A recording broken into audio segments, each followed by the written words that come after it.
Here is the workshop. This at least is a closed off area.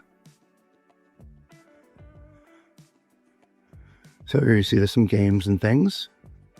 Monopoly. Twister. They do Twister in here. Game of Thrones, Scrabble. Yeah, several things. And there's another little area, I think, back here as well. Oh, nope, it's just storage. You know, the workshop. All right, so let's get back down and continue with deck 4. Yeah, I'm glad we did that. I seem to remember there was no deck 5 access. So you can only access it via the stairs inside the lounge.